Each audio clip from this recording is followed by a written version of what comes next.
Good morning, good evening, and good afternoon to you all. From those down the road to the folks around the world. Welcome back to another Wednesday weekly video. This time looking at 1981 in the finale of this series of quick short facts videos. So, let's get on with the show. On the same day as Ronald Reagan was being inaugurated as the 40th President of the United States, some 100 hostages were being released from captivity in Iran after 444 days. Let's skip back a little bit. You see, on the 4th of November 1979, the US Embassy in Tehran was besieged by what were believed to be Iranian students, but was more likely to have been a state-sponsored act.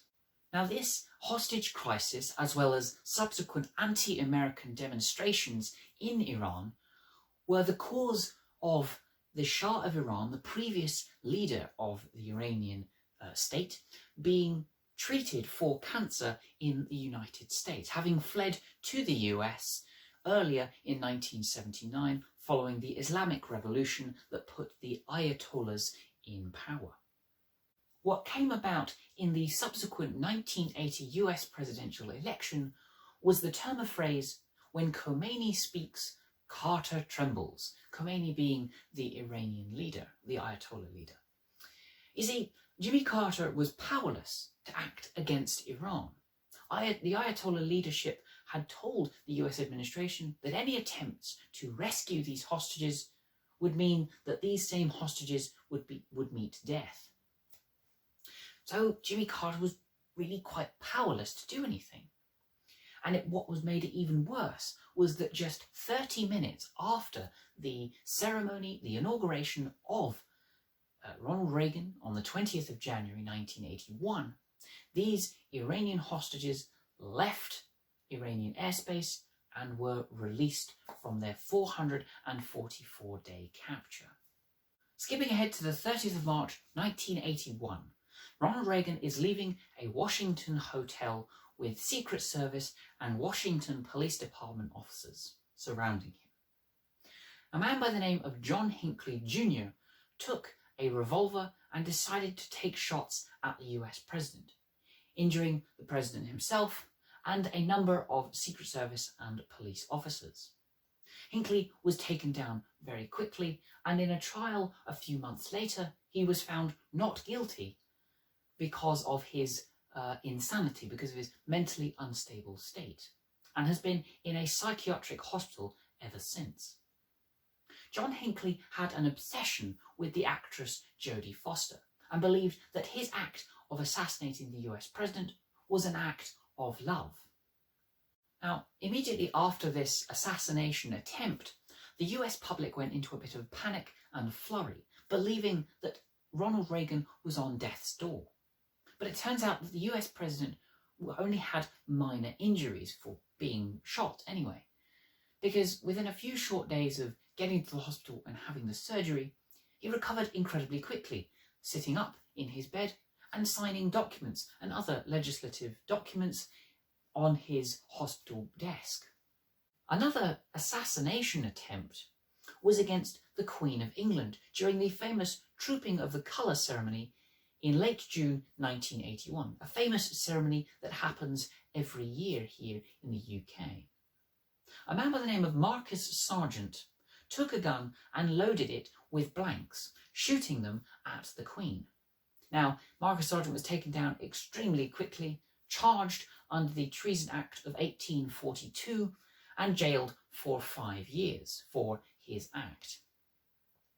The only reason why his bag was not searched, you'd think for such a high-profile event that his bag would be searched, but it wasn't. It was only those who had brought tickets, VIPs as they were classed, that actually had their bags searched and looked for any threatening objects. But that's not all. You see, in mid-May 1981, the Pope was driving through St. Peter's Square in his Popemobile and was shot by Turkish gunman Mehmet Ali Agra, who believed that the Pope was a contributing factor to the interfering efforts of the Americans in El Salvador and the USSR interfering in the affairs of Afghanistan. Luckily, within 3 weeks, Pope John Paul II was able to leave hospital, and Mehmet Ali Agra was jailed for life for his assassination attempts.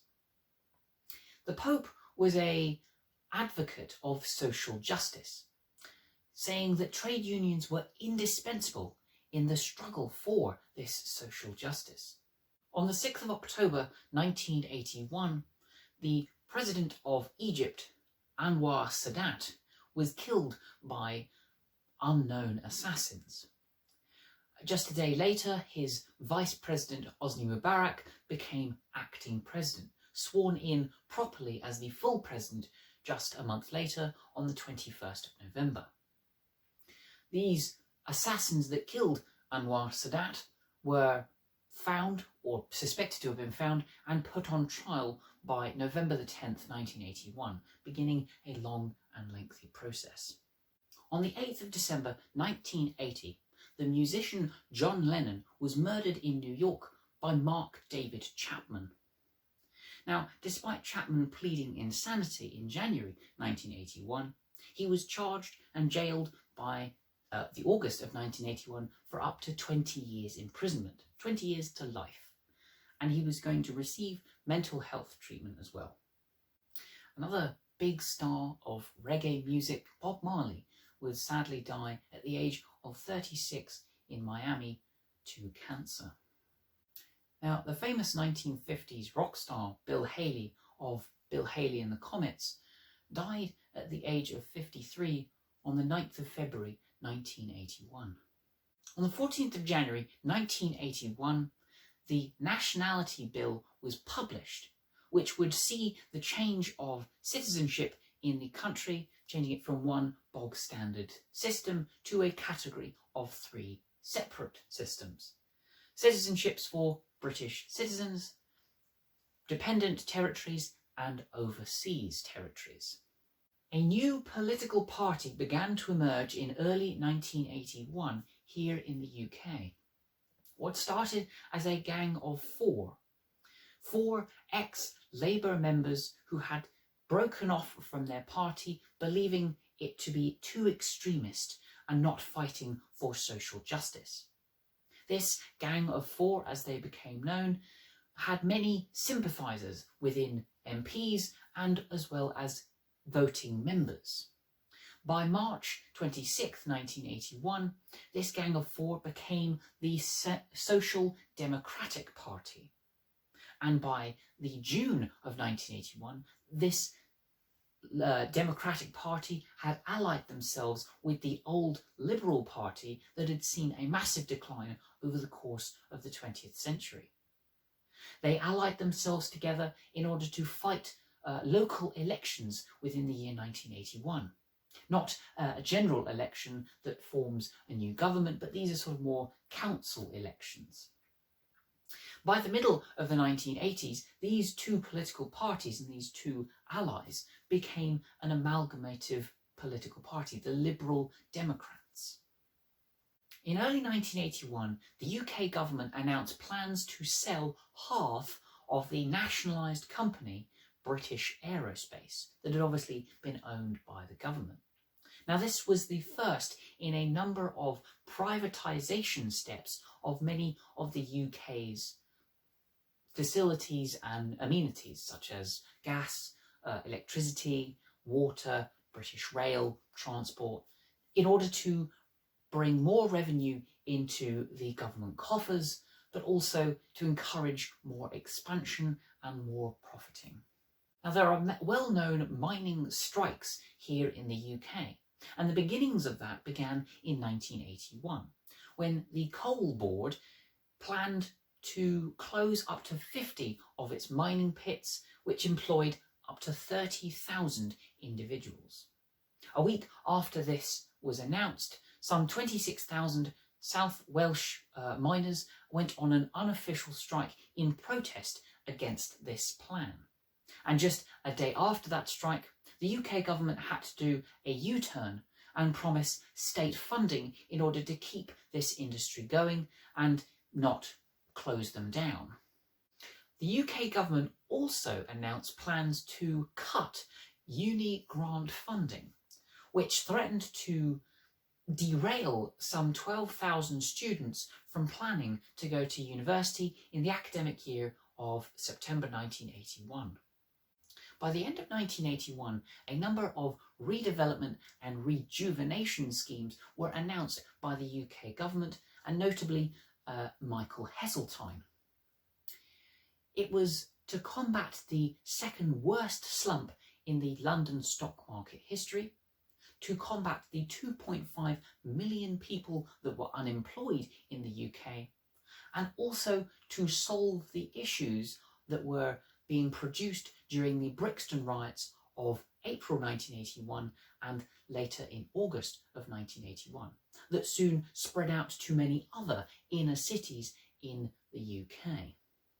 And with the closure of the London dockyards, thus ending London's status as a major world port, a rejuvenation and redevelopment scheme was vitally needed to help this area come out of poverty and to rejuvenate an area that was so important to many people for hundreds of years. The UK government agreed to give independence to the country of Belize by the end of the year. The first London Marathon was run on the 26th of March 1981. On the 29th of July 1981 was the royal wedding between Prince Charles and Diana. They had previously formally and publicly made their engagement announced earlier in the year. Whilst attending the royal wedding, the Gambian president Dawda Jarawa was deposed from his leadership. The world's first multiple-use space rockets was launched in April of 1981, the Columbia space rocket. It took a 3-day space flight up and then landed quite safely.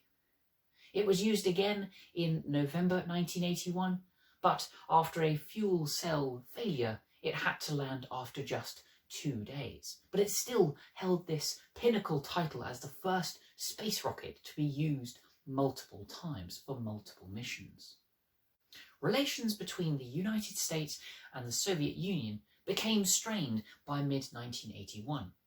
This was because Ronald Reagan was offering arms and armaments to the Chinese.